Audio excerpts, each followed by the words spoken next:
que matin, il y a de ça quelques minutes, côté que, selon toute information que nous gagnons, et une équipe justement et au niveau police scientifique, cal dans zone là, côté que t'assemblé inspecteur de police Saint-Ima Don Fred t'a tué tête li dans Tabar 27.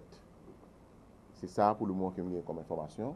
C'est certain que une enquête qui a ouvert au niveau de la direction centrale de la police judiciaire. Bilan, opération et affaires traitées pour l'année 2017 au niveau de la direction centrale de la police judiciaire. Il y a 588 personnes qui sont interpellées. Il y a 329 personnes qui ont recherché, 428 cas résolus, saisis, 48,118 kg de cocaïne saisis, 954,5765 kg de marijuana saisis, 30 000 dollars américains saisis, 45 000 euros saisis, plus passer 1 million de gouttes saisis par la DCPJ pour l'année 2017 là.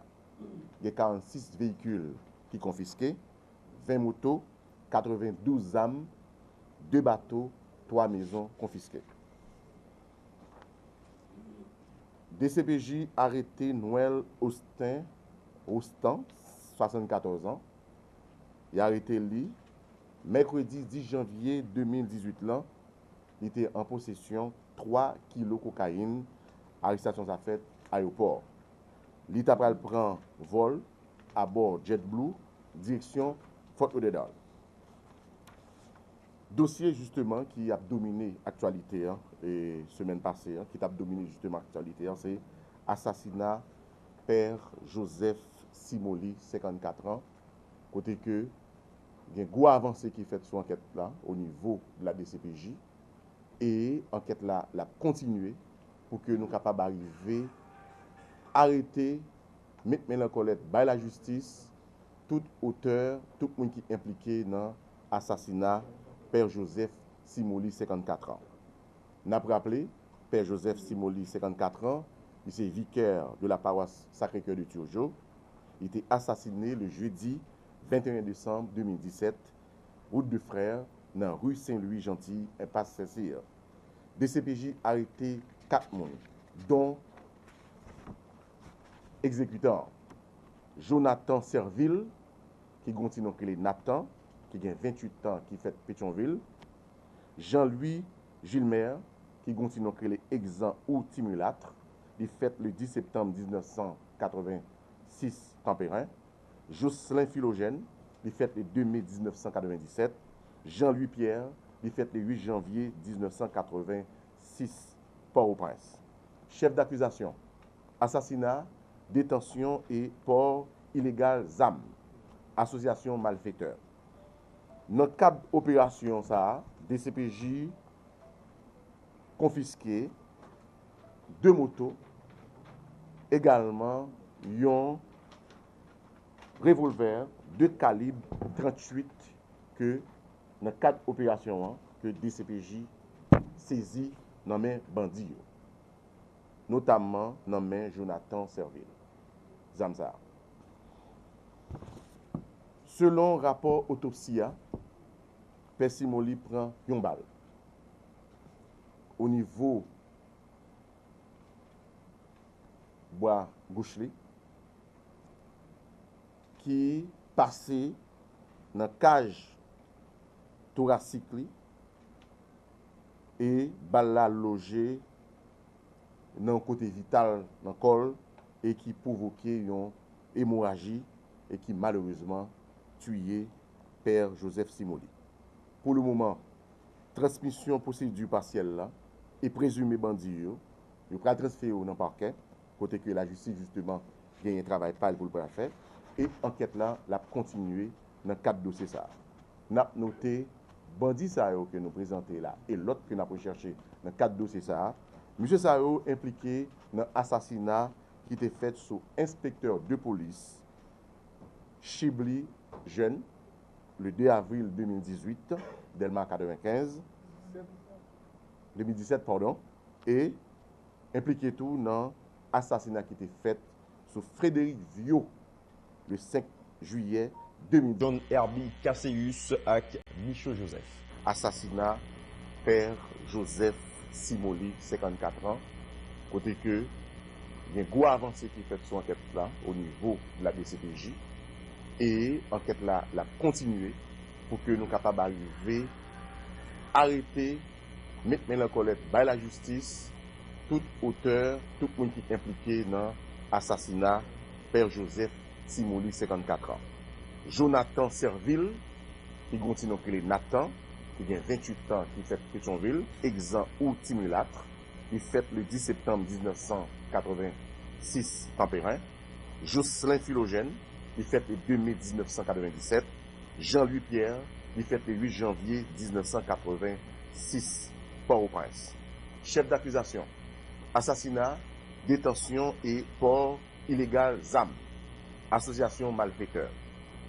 Dans le cadre d'opération, ça, DCPJ confisqué 2 motos, également un revolver de calibre 38 que dans le cadre d'opération, que DCPJ saisit dans main bandits, notamment dans main Jonathan Serville. Zamza. Selon rapport autopsie, Père Simoli prend une balle au niveau bois gauche qui passait dans la cage thoracique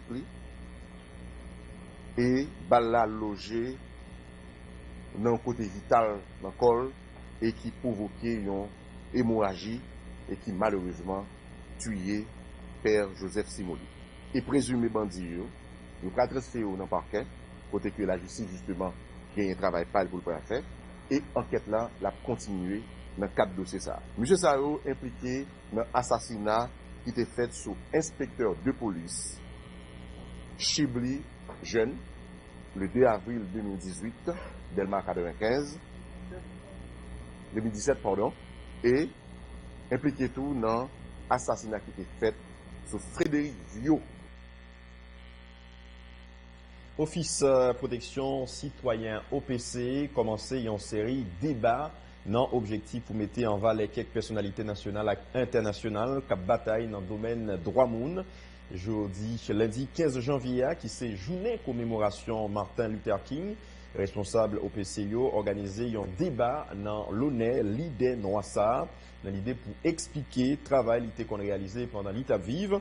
Ils ont invité en cours président Fédération protestant pasteur Sylvain Exantus, professeur université Dr. Elie Thébault, avec divers l'autre t'es présent dans la rencontre ça, discussion yo t'es centré sous droit monde. Un policier en uniforme pour boire alcool. Parce que même là t'es bon bière ou dit que vous contrôle tête tout, mais alcool là lui-même automatiquement boire ou pas posséder à 100%. Il est capable de provoquer l'autre mauvais comportement.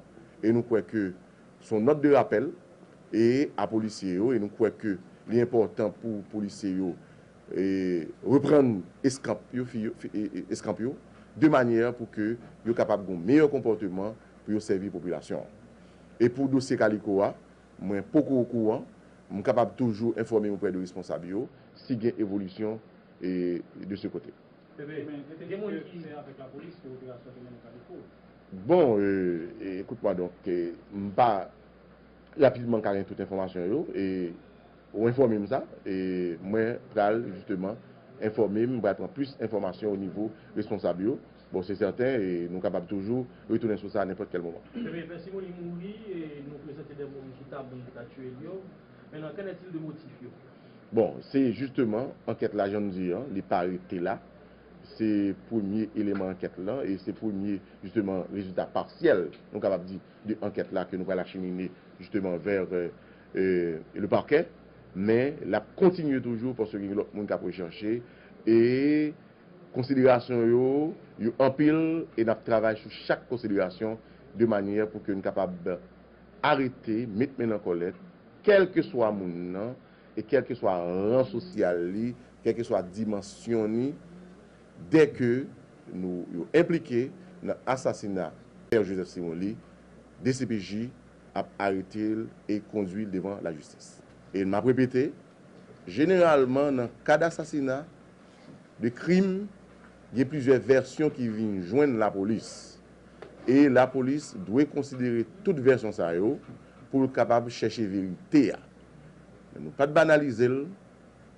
Et ceci, quel que soit le monde qui t'a trouvé dans une situation, voire un prêtre, pour que nous t'a banalisé un crime comme ça qui fait sous un monde justement qui dans activité spirituelle qui a parlé des paroles de Dieu. Non, du tout pas. Moi, pas banaliser. Et c'est le premier élément d'information justement que nous t'ai partagé avec quelques médias et qui t'a dit mais ça a dit, mais au fur et à mesure, évolution n'a venu à vérité et justement c'est ça que nous fait matin là côté que nous présenter justement moun présumé qui t'a impliqué dans l'assassinat Père Joseph Simoli, dont auteur ou bien exécutant que toute population est capable de voir. Et justement, l'enquête l'a continué. Et je nous dis, bon, c'est pas moi-même qui vous me dit exactement qui l'enquête à bout, parce que je ne suis pas dans la structure d'enquête là. L'enquête là, il y a plusieurs dimensions et nous travaillons de manière pour que nous soyons capables justement de venir à résultat définitif, enquête que nous ouvrons sous Père Joseph Simoli.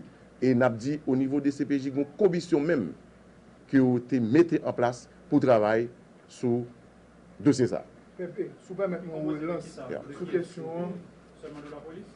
Comment? Commission, les composés seulement de la police? Non, parce que dès qu'il y a un mort d'homme, c'est DCPJ, la direction centrale de la police judiciaire qui prend charge, et c'est lui-même qui a expertise dans le domaine là pour qu'il soit capable d'approfondir l'enquête là. Oui, Pépé, permettez mon relance sur question non, parce que ce n'est pas trop clair. Moun yo critiqué le fait que son habitude, bon côté, le moun yo mourir comme ça, ou pour dire c'est braquage. C'est ça moun yo dit. Bon. Ça a critiqué. Et il est capable de gagner peut-être notre transmission justement et j'ai information. Hein, et yo capable de prendre dans ce sens ça et l'autre sens tout. Mais généralement, c'est le premier élément d'information parce que les actions faites là. Moi tout simplement, une voix qui est autorisée qui pour parler d'un événement, d'une situation quelconque. Mais ce n'est pas dans mes habitudes pour m'a banaliser la mort personne. DCPJ a arrêté 4 personnes, implication présumée dans l'assassinat Père Joseph Simoli. Jonathan Serville, exécutant. Jean-Louis Gilmer, Jocelyn Philogène, Jean-Louis Pierre. Aujourd'hui, nous croyons que une réunion de bureau avec 17 Delmar 83.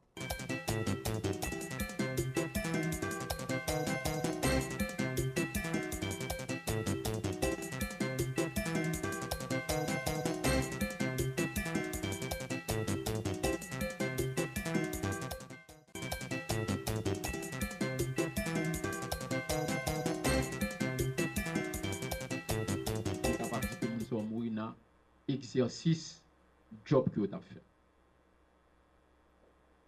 L'en aller dans sa loi qui en figure, yo dit que dans le secteur privé,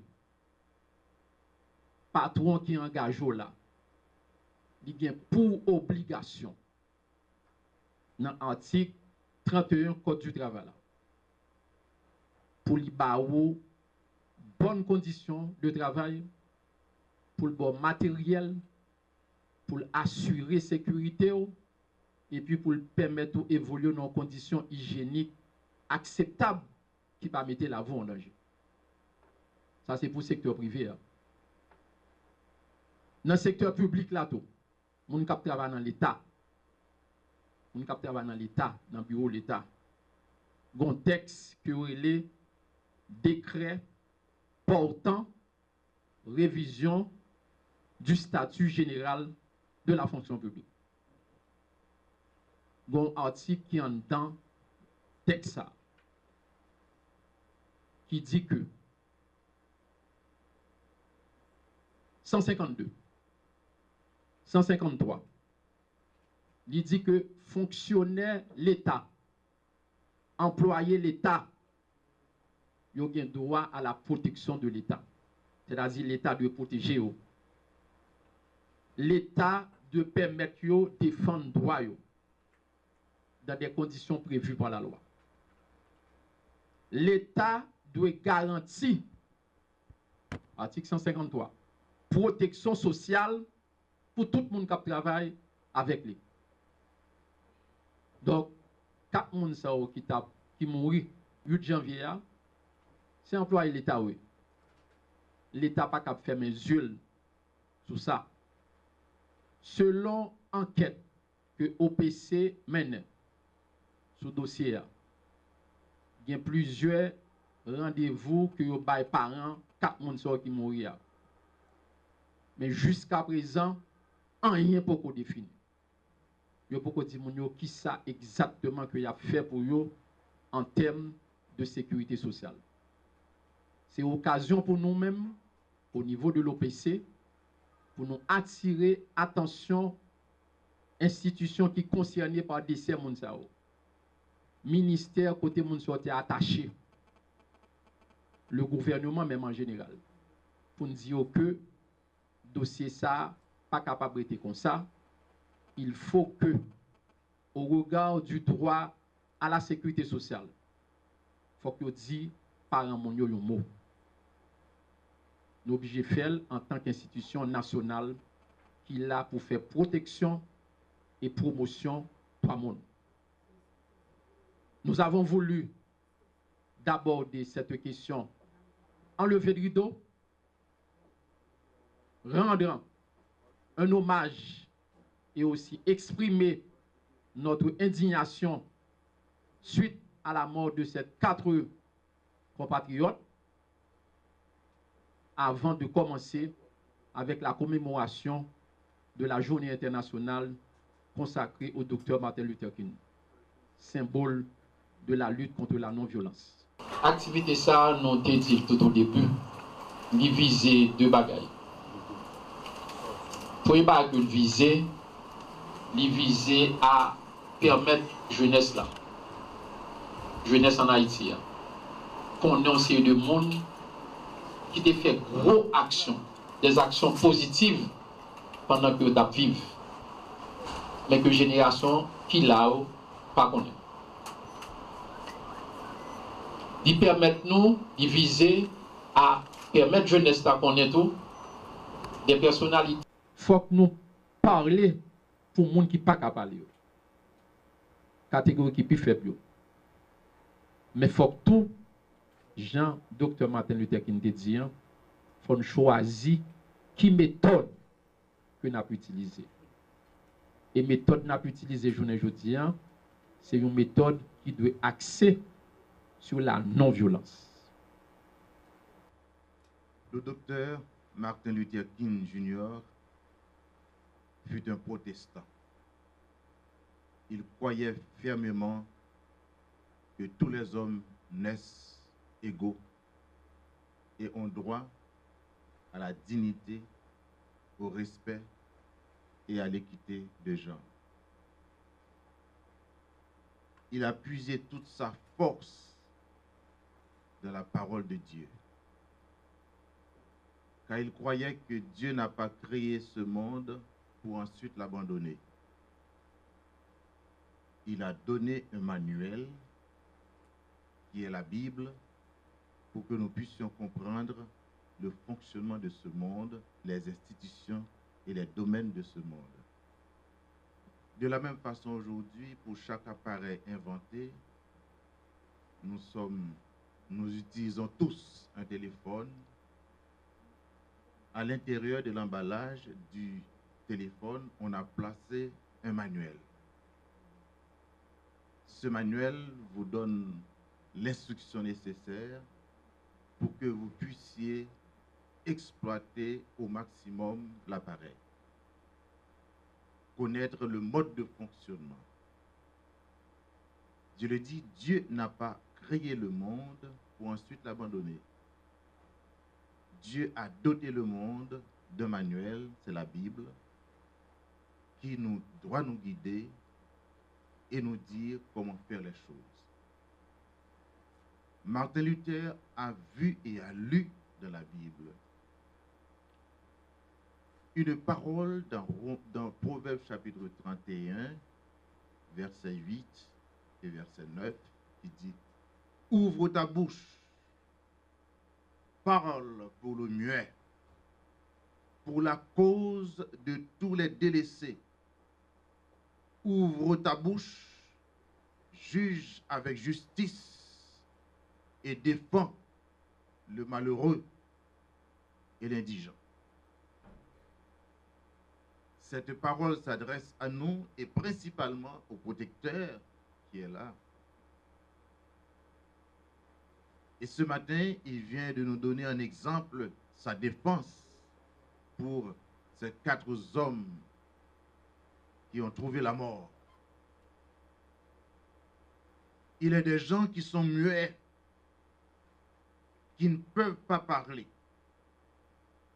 Il est de notre responsabilité comme citoyens, comme défenseurs des droits humains, de parler pour ces muets, pour ces délaissés. Il est de notre responsabilité de défendre les malheureux.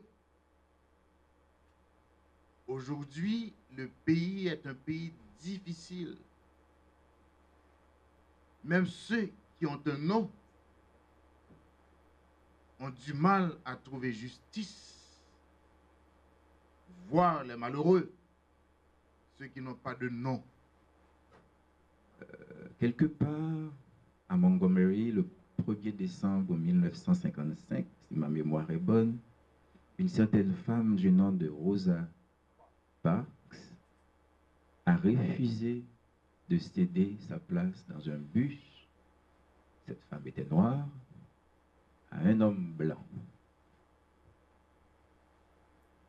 En posant cet acte, quelque chose allait changer en Amérique. Le débat sur les droits civiques des Noirs aux États-Unis allait prendre un autre tournant. Ce qu'il y a d'intéressant dans ce débat, après l'acte posé par Rosa Parks et les conséquences qui s'en sont suivies avec la police, avec la justice et tout, il y a eu un personnage du nom de Martin Luther King qui a mobilisé des milliers de gens, vous voyez bien, je dis de gens, de citoyens, de citoyennes, je n'ai pas dit de noirs, des milliers d'Américains, par la suite des millions, non pas pour leur demander d'aller brûler les bus de Montgomery, non pas pour leur demander d'aller tuer les racistes américains, non pas pour leur demander de déchouquer le gouvernement, le président, le premier ministre, enfin le gouverneur, le vice-président, mais il leur a demandé d'utiliser une nouvelle formule qui est celle de la non-violence.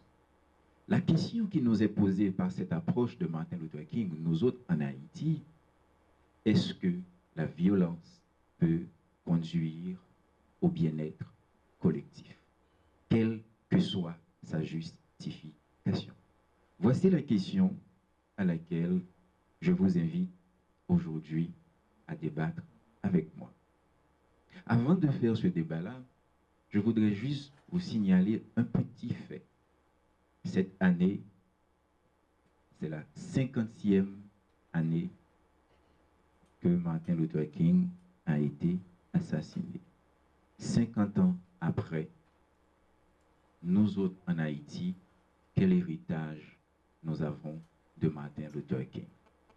Par la non-violence, Martin Luther King a su, bon, pas seul, en équipe, pas seul, au niveau international, il a eu des supports. Dans toute l'Amérique, il y a eu des gens de différentes classes qui ont travaillé avec lui, qui l'ont accompagné, qui l'ont soutenu. Mais certes, la figure emblématique de cette cause américaine, c'est lui. Donc par la non-violence, il a su forcer l'État américain à changer la donne. Il a su faire reconnaître aux États-Unis les droits civiques des Noirs aux États-Unis. Moins de 50 ans après, aux États-Unis, un miracle s'est produit. On a eu Barack Obama, un Noir président aux États-Unis.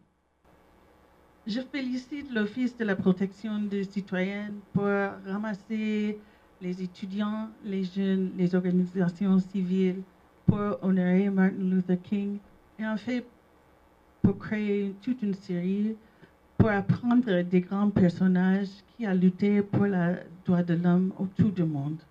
Les grands personnages qui nous ont instruit comment vivre, comment faire un monde meilleur.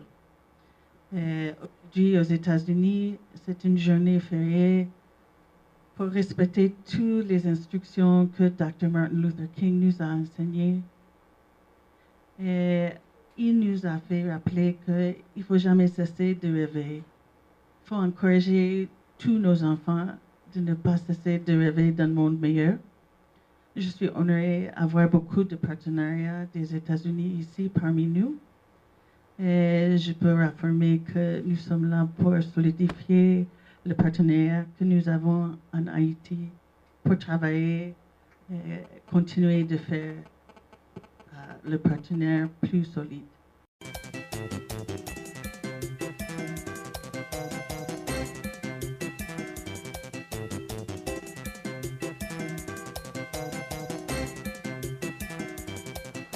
Comme nous connaissons, Archives nationales sont institutions, nous avons dit bien côté non national, en ce sens que documents qui en dedans institution ça, c'est documents qui sortent dans toute administration publique là net et qui viennent mourir en dedans archives là pour servir administration d'abord, tout le monde qui est dans l'administration ensuite pour servir chercheurs, monde qui est intéressé à l'histoire pays. Là, nous entrons dans l'archive là en 1983, nous avons une situation désespérée. Nous avons une situation désespérée. Bon, les gens qui connaissent, qui ont archive là, nous qui suivent avec nos évolutions jusqu'à aujourd'hui, nous voyons qu'il y a effort fait pour que nous changions les bagailles. Nous arrivons dans un moment, nous avons nos présidents qui disent qu'il a besoin de changer les bagailles encore. Changer au plus toujours. Peut-être nous vraiment trouvé nous très à l'aise dans le programme ça, puisque nous avons déjà pris une série d'initiatives déjà qui t'a allé vers le changement. Archives nationales, il y a deux bagailles extrêmement importantes que l'a fait. Premièrement, c'est prendre en compte tout document qui est en dedans l'administration publique, ni document qui est passé, ni document qui est récent, pour l'État rendre document ça accessible à monde qui a besoin de servir avec eux. C'est ainsi que nous avons un programme pour année présidence président Jovenel Moïse. Nous avons un programme nommé programme de gestion des documents administratifs PGDA que nous mettons en place avec OMRH et déjà manuel d'exécution programme ça après. C'est que texte politique archivistique national après tout. C'est tant pour nous commencer à mettre en application. Le programme, ça va permettre de nous faire. Dans chaque administration, nous connaissons depuis après 12 janvier, tu as gagné un pile de documents qui froissés, qui gaspillés, qui perdus, que nous récupérons tout qui est dans mauvais état. Et bien, le programme, ça a visé à récupérer tout document ça, qui est dans différents ministères, dans différentes institutions un peu partout, pour nous trier, classer, et pour nous rendre accessibles à décideurs et également à chercheurs. Dans la foulée de PGDA, nous avons consulté, contacté une firme qui a fait une étude pour nous, une étude de cadrage. Qui ça archive là t'a vieilli dans 5 prochaines années. Le document ça, il paraît, et nous avons acheminé le bal et le Premier ministre et le Président de la République. Et objectif, final étude ça, c'est faire en sorte que Archives nationales finit par gagner un bâtiment aux normes. Parce que jusqu'à présent, nous fonctionnons là dans 4 sites, 4 bâtiments, dont 2 bâtiments, c'est loué, nous louer. Et ils coûtent nous très cher, location coûte très cher. Nous voulons sortir dans la logique et dispersion énergie pour que nous retrouvions tout un personnel institution retrouvé à l'intérieur d'un seul bâtiment et qui peut offrir le maximum de sécurité aussi à documents historiques. C'est extrêmement important, comme nous connaissons. Et documents historiques Haïti, pas pour Haïti seulement, mais pour toute région Caraïbe et Amérique latine. Maintenant, l'autre deuxième mamelle, et nous manions sérieusement, c'est ça nous arrive la question identitaire. Mes amis, nous avons une chance, pour la première fois, de joindre un président qui comprend l'importance de la question identitaire là, dans la vie nationale. Le président est arrivé avec toute volonté de gagner, comme il toujours dit, avec, il n'y a pas de l'autre ressource, il ne va pas chercher l'autre ressource dehors. C'est même ressources qui est disponible, il pourra l'utiliser à travers Vision pour que il rende bagaille fonctionnel. Et effectivement, avec volonté ça que de gagner, nous réussissons à faire, mettez-nous ensemble, Archives nationales, ONI, et direction immigration, avec direction générale des GI. Nous tous mettons ensemble, nous pourrons aller vers une sorte d'intégration de toute base de données, pour que nous facilitions la tâche, parce que l'objectif président, c'est, nous déconnons dans la feuille de route là, c'est amélioration de la qualité des services aux citoyens. Donc c'est là, nous, dans le domaine ça, nous y est, nous voulons que les citoyens aient besoin de service, surtout s'ils payent pour lui, et bien que le jeune service là, le plus rapidement possible, sans que le pas besoin qu'on à pas à côté pour le faire. Le travail ça que nous fait à tout, il visait, il inscrit dans la lutte contre la fraude et la corruption. Comme nous connaissons, pas apprendre rien, nous connaissons des grands pile faux documents qui ont circulé dans le pays, et grand pile monde qui fait raquette, qui a fait des bagailles qui passent ça, qui fait parler le pays à mal. Donc nous prenons disposition tout, nous développons une stratégie, une stratégie, service de proximité.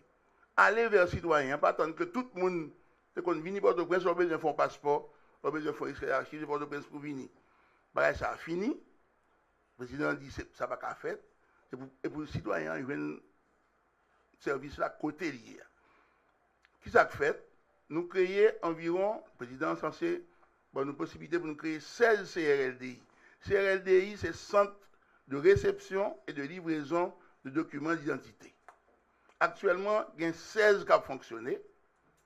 Il y a 4 dans la région métropolitaine, Willamar, a bien précisé pour les gens, leur besoin de faire passeport, ou besoin de faire extrait archive, eh bien, ou besoin de faire 4 identifications nationales, ou pas besoin qu'on ait une tête chargée de pouvoir nous CRDI tout près de la caillou, eh bien, on va faire tout le service à eux, même côté. Nous disons Willamar, nous avons Tabar, nous avons Pétionville, nous avons Arcaïe, nous avons Vaudois, Cap-Haïtien, nous avons Hinch, nous avons Verrette, nous avons Marigot, nous avons Jacmel, nous avons Aquin, nous avons Jérémy. En tout cas, 16 qui ont fonctionné pour nous. Et dans le programme président, nous visait à couvrir tout le territoire, 10 départements géographiques, entre 40 et 46 CRLDI qui ont couvert le pays avant le mandat fini. Donc, nous, là, avec lui, à côté, nous, jusqu'à présent, il y a marché. Et nous demandons une petite patience, nous faisons commencer. Et il y a une pile amélioration pour porter, nous pourrons prendre disposition pour ça, avant que nous fassions extension au-delà de 16 qui gagnent déjà. Le programme, ça permet que nous fassions, nous lutter contre la corruption, nous créer un emploi à tout.